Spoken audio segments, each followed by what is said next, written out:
अबे देश में और भी मुद्दे हैं जिसमें हिंदू मुसलमानों ने साथ मिलके कुछ काम किया है, वो दिखा मेरे भाई विवेक। फिल्म कोई धर्म जाति या उसके खिलाफ ऐसा कुछ नहीं बोलती है, बस जो इसका छोटा सा संदेश है वही है। जो हुआ है वो तो दिखाया गया है। It's a fake, it's over, I don't think. Real basis picture है, ये रियल स्टोरी है। अब देखिए जाके। मैं थिएटर में था, अभी बहुत सारे मुस्लिम भी थे, दे वर क्लैपिंग। सारे कैरेक्टर दमदार थे, वही तो खूबी है इस फिल्म की। It will be a super hit, super duper hit होगी। यार ये विवेक अग्निहोत्री का क्या है ना, ये पता नहीं क्यों देश को लड़वाना चाह रहा है।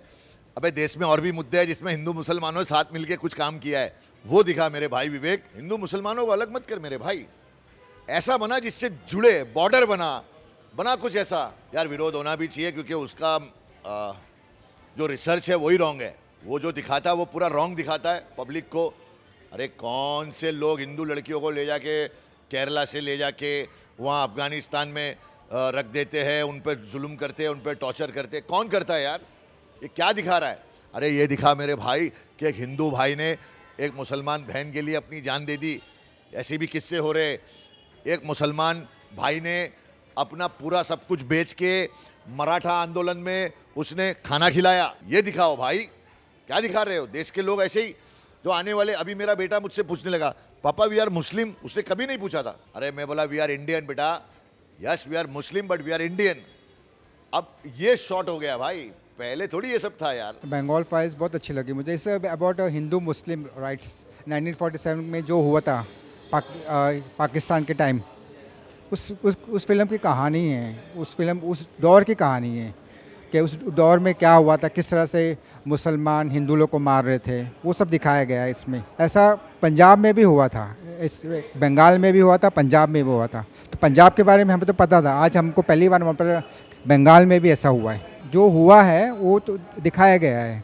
अभी थोड़ा बहुत तो उसमें डालना ही पड़ता है ना, थोड़ा क्रीम वगैरह डालनी ही पड़ती है। तो ऐसा मुझे कुछ लगा नहीं। It's a fake, it's over, I don't think. या इट्स अ बोल्ड फिल्म, और ऐसी फिल्म बननी चाहिए, इससे लोगों को जानकारी मिले कि क्या हुआ था पास्ट में। मैं अभी थिएटर से बाहर निकला हूँ। मैंने पिक्चर देखी है बंगाल फाइल्स, और मैं खुद भी एक्टर हूँ। और जो विवेक रंजन अग्निहोत्री जी हैं, मैं कह रहा हूँ पूरी बॉलीवुड फिल्म इंडस्ट्री के अंदर एक ऐसे ही डायरेक्टर हैं वो, कि बॉलीवुड को ऐसे डायरेक्टर कम से कम 20 से 25 और चाहिए, जो ऐसी ऐसी फिल्में बनाए। 1946 में क्या हुआ था, 44 में, 40 में क्या हुआ था, ये सोचो ना। हमारे देश के लोगों को हिस्ट्री जानना बहुत ज़रूरी है। नहीं, कुछ भी ओवर नहीं दिखाया गया। जो चीज़ें होनी चाहिए, जो जनता देखना चाहती हैं, वो चीज़ें मेरे ख्याल से वो जनता को दिखाने लायक सर ने वो चीज़ें बनाई हैं, और वो चीज़ें पेश करी हैं आप सबके सामने। और जितने लोग मुझे देख रहे हैं वो भी जाइए और बंगाल फाइल्स देखिए। अच्छी मूवी है और आपको बांध के रखेगी। और मेरे ख्याल से 2.5 घंटे से ऊपर की पिक्चर है, क्योंकि उनका रनिंग टाइम जो है ना 2 घंटे से ऊपर का है। रियल बेसिस पिक्चर है, ये रियल स्टोरी है। अब देखिए जाके। बहुत बहुत धन्यवाद। मूवी बढ़िया थी, अच्छी थी मूवी। अभी बंगाल में रिलीज़ नहीं करने दे रहे ड्यू टू, अभी पता नहीं वहाँ पे क्या है बंगाल में, डेमोक्रेसी है या नहीं। लेकिन मेरे हिसाब से सब यहाँ रिलीज़ होनी चाहिए। देखो, जो सत्य घटना है 1946 डायरेक्ट एक्शन डे, उसी पे आधारित है और कुछ नहीं है। जो मास जेनोसाइड हुआ था हिंदुओं का, सरेआम कत्लेआम हुआ था, तो उसी के ऊपर डिपेंड है। मैं थिएटर में था, अभी बहुत सारे मुस्लिम भी थे, दे वर क्लैपिंग। यहाँ पे दोनों साइड का पक्ष लिया हुआ है, ऐसा नहीं कि एक साइड का पक्ष लिया हुआ है, दोनों साइड का पक्ष लिया हुआ है यहाँ पे। सबसे पहले मैं जो सिमरत कौर है एज अ भारती, जिन्होंने भारती माँ का रोल किया है, उनकी एक्टिंग अच्छी थी। दर्शन कुमार जो IPS ऑफिसर बने, उनकी भी एक्टिंग अच्छी थी। मुझे पिक्चर बहुत अच्छी लगी। हमारे हिस्ट्री के बारे में इसको दिखाया गया है। अभी तक बहुत सारी फिल्में बनी हैं हमारे इतिहास पे, पार्टीशन से रिलेटेड, बट इस तरीके से डायरेक्ट एक्शन देखो कभी किसी फिल्म में नहीं दिखाया गया, तो आई लाइक इट। देखिए, मैं हिस्ट्री का स्टूडेंट रहा हूँ, तो मुझे इसमें से बहुत सारी चीज़ें जो फिल्म में देखी वो मैंने पढ़ रखी थी, बट किसी फिल्म्स में इसको पहले नहीं दिखाया गया था। तो ये पहली बार है जो मैं इस फिल्म में एक्सप्लोर कर पाया। सो बेसिकली अभी इस मूवी में मोस्टली हमारे हिस्ट्री को एक्सप्लोर किया गया है। तो जो पार्टीशन के समय का जो हिस्ट्री था, डायरेक्ट एक्शन डे था, इसी को मोस्टली फोकस किया गया। तो ये तो फैक्ट है, ये रिटर्न है, ये अपना हिस्ट्री है, इसको दिखाने में I don't see any problem. Independence के समय पे जो टेंशन था वो रियल है और उस चीज़ को दिखाया जा रहा है। तो मैं इसको कुछ बोल नहीं सकता, इसको शुगर कोट नहीं कर सकता। ये प्रॉब्लम पहले से एग्जिस्ट कर रही थी, वो चीज़ इसमें दिखाई गई। अच्छी है, फिल्म को अच्छे तरीके से बनाया गया है, फिल्म का प्रोडक्शन डिज़ाइन, बजट सब अच्छा लग रहा है। इवन जो उन्होंने डायरेक्ट एक्शन डे का पूरा सीक्वेंस दिखाया, सेट दिखाया है, वो काफ़ी रियलिस्टिक लगती है। मूवी अच्छी लगी, very nice movie, very nice, very intense, but then I was prepared for that because I knew what kind of theme there was, so I was prepared for it and I enjoyed it. All of them acted pretty well, I think. I don't have anyone to say, that they didn't act well. All of them did a good job. अच्छा किया। बस अभी थोड़ी देर पहले हम the Bengal files देख के आए हैं। 3.5 घंटे की फिल्म है, लेकिन यकीन मानिए ये फिल्म आपको बिल्कुल भी बोर नहीं करती है। इसका मुख्य कारण है इस फिल्म की राइटिंग और इसकी डायरेक्शन, जिसका श्रेय हमें देना पड़ेगा डायरेक्टर विवेक रंजन अग्निहोत्री को। वो हमेशा ऑब्वियसली कंट्रोवर्शियल सब्जेक्ट्स उन पे फिल्में बनाते हैं और इस फिल्म की एक नहीं बल्कि 2 कहानी है। एक है इतिहास की कहानी, जिसके बारे में आई एम श्योर हम में से ज़्यादा लोग रूबरू नहीं थे, तो वो जो पास्ट की कहानी है वो मुझे फैली एक्यूरेट लगी। अब जो प्रेजेंट डे की जो कहानी है, जिसका मैं खुलासा नहीं कर सकता हूँ, लेकिन एक बड़ा केस है जो बंगाल में अभी भी चालू है, उसके ऊपर वो प्रेजेंट डे की कहानी बेस्ड है। अब इसको लेके जाहिर है कि लोगों की अनेक राय रहेगी, खासकर जो हमारी पॉलिटिकल क्लास है, तो उसमें तो ये डिवीज़न होगा। देखिए, ये जो शब्द है प्रोपेगेंडा, मैं इस पर विश्वास नहीं करता हूँ। हर एक राइटर फिल्म मेकर को अधिकार है कि वो किसी भी विषय पे फिल्म बनाए, एज लॉन्ग एज वो एक बैलेंस पर्सपेक्टिव दे। और मेरी राय में शायद विवेक जी के करियर में ये फिल्म एक बैलेंस पर्सपेक्टिव दिया गया है। और फिल्म कोई धर्म, जाति या उसके खिलाफ ऐसा कुछ नहीं बोलती है। बस जो इसका छोटा सा संदेश है वही है कि जो मॉब पॉलिटिक्स है, ये फिल्म उसकी निंदा करती है और भारतीयों से ये कहती है कि बस जो लोग अपने निजी फ़ायदे के लिए धर्म जात की पॉलिटिक्स करते हैं कि उनकी आप निंदा करिए। और ओवरऑल मुझे ये फिल्म की राइटिंग, इसका अभिनय काफ़ी अच्छा है। मैं इस बंगाल फाइल्स को कम से कम 3 स्टार तो दूंगा। और मैंने अभी बंगाल फाइल्स देखी है और आते ही मुझे बहुत इंटेंस एक्सपीरियंस हुआ है कि I have not watched a film. ये फिल्म नहीं थी, ये एक अनुभव था, ये एक इतिहास का पार्ट था जो मैंने कभी ना सुना था, ना कभी देखा था, ना ही कभी इमेजिन किया था।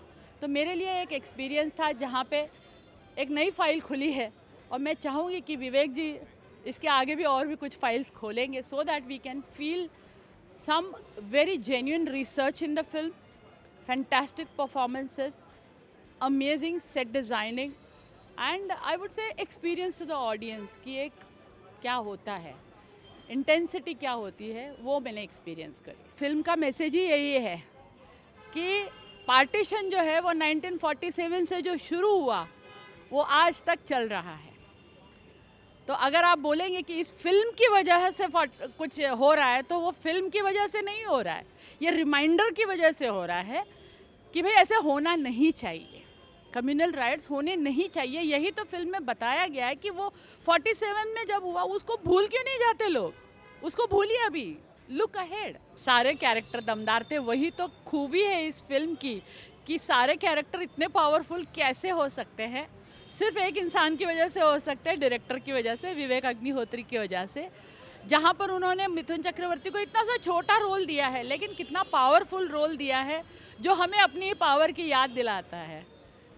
Fourth lion when he says we the power, we the people. Picturization तो बहुत अच्छा है। See most of the times lip sync वाले कोई गाने तो है नहीं, most of the times it is a background score and background score बहुत ज़्यादा इंटेंस है क्योंकि सीन की रिक्वायरमेंट्स ही वैसी है। द बंगाल फाइल्स फिल्म देखकर आ रहा हूँ और काफ़ी अच्छी फिल्म लगी है मुझे। विवेक अग्निहोत्री जी और उनकी पूरी टीम को बहुत बहुत धन्यवाद कि इतने गंभीर हिस्टोरिकल मुद्दे पर ऐसी एक फ़िल्म लेकर आए हैं जो मैं सरप्राइज्ड हूँ कि आज तक किसी फिल्म मेकर ने ऐसा प्रयत्न क्यों नहीं किया भारत में, और ना ही हमने हिस्ट्री की किताबों में इसे ज़्यादा पढ़ा गया है। अब ये ऐसा क्यों हुआ है ये चर्चा का विषय हो सकता है, पर hats off to Vivek Agnihotri ji and his team जो इतने गंभीर मुद्दे पर हमें एक इतनी शानदार फिल्म लेकर आए हमारे सामने। जो मेरी समझ है, मुझे लगता है वेस्ट बंगाल में इस फिल्म पर रोक लगा दी गई है और जाहिर सी बात है वहाँ पर तो इस फिल्म पर रोक लगनी ही थी क्योंकि हम सब समझते हैं कि वेस्ट बंगाल का जो अब एक सांस्कृतिक परिवेश है किस प्रकार से बदल चुका है।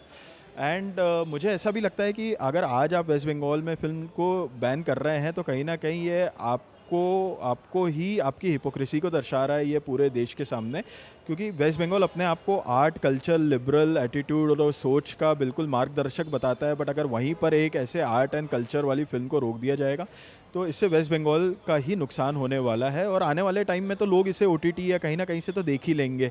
तो अगर आप ऐसा कर रहे हो तो आप अपने ही पैर पर कुल्हाड़ी मार रहे हो जनता के बीच। देखिए, विवेक अग्निहोत्री जी की खासियत यह है कि वो अपनी स्टोरी और अपने टेक्निकल डिपार्टमेंट्स पे इतना हार्डकोर भरोसा करते हैं कि वो किसी बड़े नाम को लिए बिना ही इतना शानदार अभिनय करवा देते हैं उनसे स्क्रीन पर कि फिल्म ओवरऑल बहुत हार्ड हिटिंग हो जाती है। यहाँ पे आप देखोगे कोई ऐसा बहुत बड़ा नाम है नहीं, पर सबने अपना काम इतने ज़बरदस्त तरीके से किया हुआ है। स्पेशली वो जो लड़की है Simrat Kaur, she is fantastic. The dialogue delivery, expressions, everything is superb. Darshan Kumar का जो दर्द दिखता है स्क्रीन पर वो बहुत ज़बरदस्त है।